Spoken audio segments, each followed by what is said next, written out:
बिस्मिल्लाहिर्रहमानिर्रहीम। लाखों करोड़ों दुरूदो सलाम मोहम्मद मुस्तफ़ा सल्लल्लाहु अलैहि वसल्लम और आले मोहम्मद पर मैं हूँ उमर दराज गोंदल। इस वक्त सूरत हाल ये है कि हम अदालतों की जानिब देख रहे हैं कि जनाब ये मसले हैं, ये मसाइल हैं, ये चीज़ ठीक कर दें, वो चीज़ ठीक कर दें।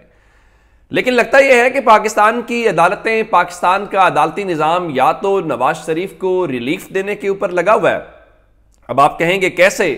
अगर आपको यकीन नहीं है तो आप 3 बजे का इंतज़ार आज कर लीजिए और 3 बजे आप देखेंगे कि अदालत के अंदर नैब क्या कहता है, अदालत के अंदर अदालत क्या करती है और किस तरह से नवाज शरीफ को आज सुरखरू किया जाता है, या सुरखरू आज ना हो तो कम से कम बुनियाद रख दी जाएगी।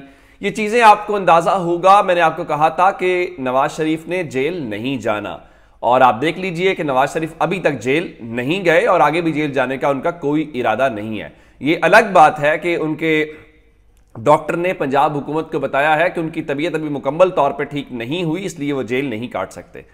लेकिन हम जज साहिबान की तरफ देख रहे हैं इलेक्शंस के लिए, हम जज साहिबान की तरफ देख रहे हैं किसी और मामले के लिए। लेकिन हमारी अदालत पहले प्रैक्टिस एंड प्रोसीजर एक्ट के ऊपर फुल कोर्ट बनी बैठी रही।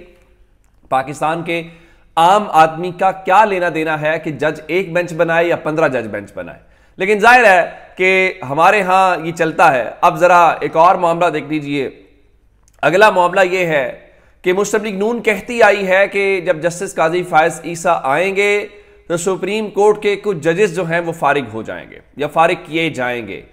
अब मामला इस वक्त ये है कि जस्टिस काजी फायज ईसा साहब ने, एक लिहाज से तो ये बात अच्छी भी है कि चलिए अगर कोई दरखास्त आई हुई है, कोई शिकायत है, उसको मंतकी अंजाम तक पहुंचना चाहिए, मुमकिन है कि वो क्लियर कर दे, ये भी ठीक है।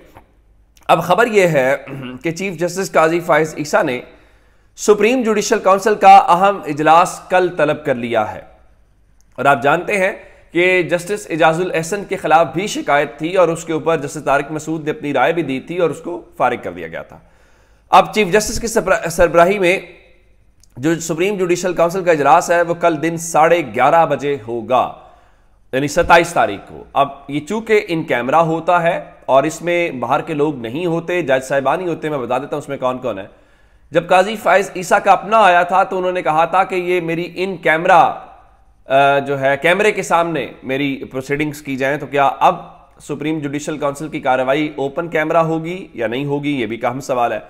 बताया गया इजलास में काउंसिल में जजेस के खिलाफ जेर इल्तवा शिकायत पर गौर किया जाएगा। इस वक्त 2 दर्जन से जायद शिकायत जेर इल्तवा है। अच्छा, अब अगला सवाल यह है कि सुप्रीम जुडिशल काउंसिल के अंदर कौन कौन शरीक है। उसके चेयरमैन चीफ जस्टिस होते हैं, यानी जस्टिस काजी फायज ईसा, और उसके बाद सीनियर जज जस्टिस सरदार तारिक मसूद पहले नंबर के ऊपर सीनियर है, दूसरे नंबर के ऊपर सीनियर जस्टिस एजाजुल एहसन है। तो चीफ जस्टिस होते हैं और उसके बाद जो है 2 सुप्रीम कोर्ट के जो सीनियर मोस्ट जजेस हैं वो इसका पार्ट होते हैं, तो वो दोनों को इसका हिस्सा बनाया गया।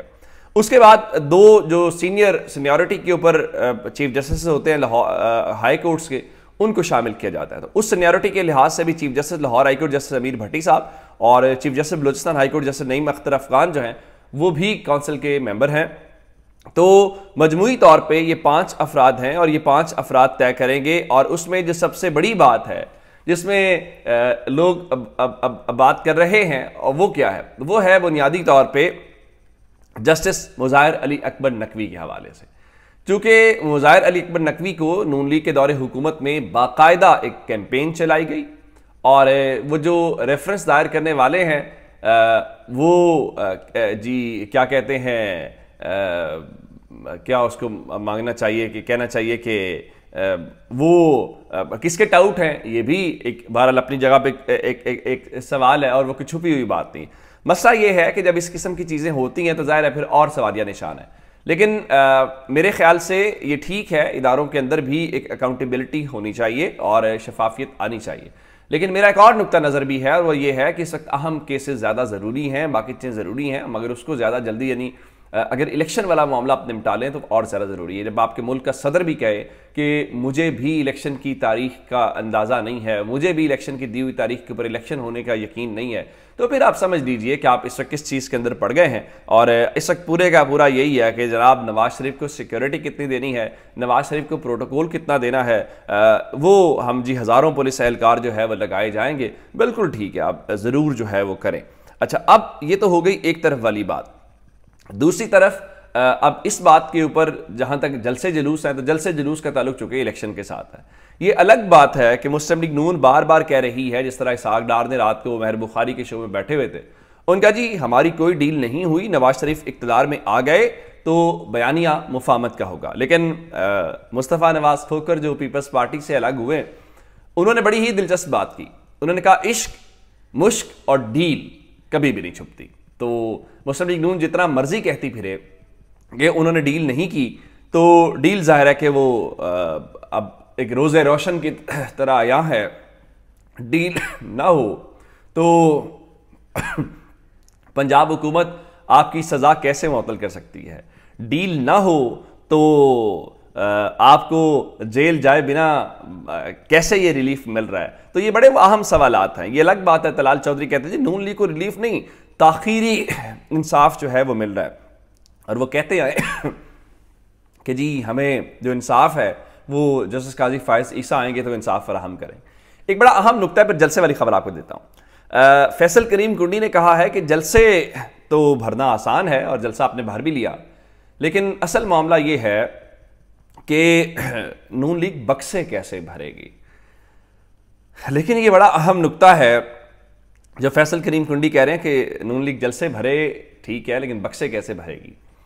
نون لیگ کو اس قدر یقین ہے اور یقین دلا دیا گیا ہے، یا ان کو لگتا ہے کہ ووٹر سے ووٹ لینا ہمارا کام ہی نہیں ہے، بکسے بھرنا ہمارا کام ہی نہیں ہے. یہ بکسے بھرنے والے جانے اور کیا کہتے ہیں کہ بکسا جانے، ان کا ہمیں اس چیز کی قطعاً کوئی ضرورت نہیں ہے. اور اب چھیڑ الگ بن گئی ہے مسلم لیگ نون کی الیکشن کی. پیپلز پارٹی کہتی ہے کہ اگر نون لیگ کو انتخابات میں جیتنے کا اتنا ہی یقین ہے تو آپ الیکشن کی تاریخ کا مطالبہ کیوں نہیں کرتے؟ وہ کیوں کریں جب ان کو یقین ہے. تو اب الیکشن کی ایکٹیویٹی ہے تو مینار پاکستان جلسہ تو مسلم لیگ نون نے کر لیا. اب ایک ہے مسلم لیگ نون کی بی ٹیم جو الزام لگایا جاتا ہے کہ استحکام پاکستان بنیادی طور پہ مسلم لیگ نون کی ہی بی ٹیم ہے، اور مسلم لیگ نون کے رہنما آف دی ریکارڈ مانتے ہیں کہ استحکام پاکستان پارٹی کا بننا ان کی کامیابی ہے. ان کے مطابق اگر استحکام پاکستان پارٹی نہ بنتی تو یہ سارے کے سارے لوگ پیپلز پارٹی میں کہیں اور جاتے تو ہمارے لیے تو آسان ہو گیا ہے. اب ان کے ساتھ ہوا کیا؟ ایک تحریک انصاف کو چھوڑا، وہ الگ ماتھے پہ کلنک لگایا کہ آپ مشکل وقت میں پارٹی کو چھوڑ گئے، یہ وہ فلاں فلاں. پھر استحکام پاکستان پارٹی گراؤنڈ کے اوپر زیرو ہے. لیکن استحکام پاکستان پارٹی نے پہلے جھنگ میں جلسہ کرنے کا فیصلہ کیا تھا، پھر وہ جلسہ کینسل ہوا. اب ایک بار پھر جناب سیاسی پاور شو کرنے کا اعلان کیا گیا ہے اور بتایا گیا کہ کل جمعے کے روز خانے وال میں جلسہ کیا جائے گا، اور جلسے کے انتخاب کے لیے ان کو لاہور کا انتخاب کرنا چاہیے تھا، کراچی کا انتخاب کرنا چاہیے تھا، اسلام آباد کا انتخاب کرنا چاہیے تھا، کسی بڑے شہر کا. لیکن اندازہ نہیں ہے کہ وہ یہاں سے اٹھ کے خانے وال چلے گئے ہیں، لیکن فیصل آباد، لاہور یا جہاں جہاں ان کے رہنما ہیں وہاں کرنے کی ہمت کیوں نہیں ہوئی. چلیے جلسہ تو آیا ہے، تو کل استحکام پاکستان پارٹی کا جلسہ بھی ایک اہم جلسہ ہوگا، اس سے بھی اندازہ ہوگا لوگوں میں مقبولیت کیا ہے. بالکل اسی طرح سے جیسے پرویز خٹک جو ہے وہ بھی کہتے ہیں بڑے مقبول ہے، تو پرویز خٹک کی جو مقبولیت ہے اس کا اندازہ بھی جلسے جلوسوں میں بڑے اچھے سے ہو رہا ہے کہ وہ اسٹیج کے اوپر بیٹھے ہوئے تھے تو وی لاگر ان کے پاس گیا تو اس نے کہا یہ کرسیاں کیوں خالی ہیں، تو پرویز خٹک نے بڑا شاندار قسم کا جواب دیا کہ نو کامنٹ. تو جو نو کامنٹ ہے وہی جواب ہے. تو اب دیکھنا یہ ہے کہ یہ اس حوالے سے اس میں کیا تبدیلی لے پاتے ہیں. میں آپ کو بتاؤں کہ چودھری پرویز الہی کو اس کو چھوڑ کے ایک اور خبر جو ہے لاہور منتقل کر دیا گیا ہے، اور ان کو جناب ایک بزرگ آدمی کو تھوڑی دیر بعد جو ہے وہ یہاں پہ پیش کیا جائے گا. اندازہ کریں کہ ہماری ترجیحات کیا ہیں، ایک بزرگ آدمی کو کیا کر رہے ہیں اور نواز شریف کے ساتھ آپ کیا کر رہے ہیں. اپنا بہت سا خیال رکھیے گا. خدا حافظ.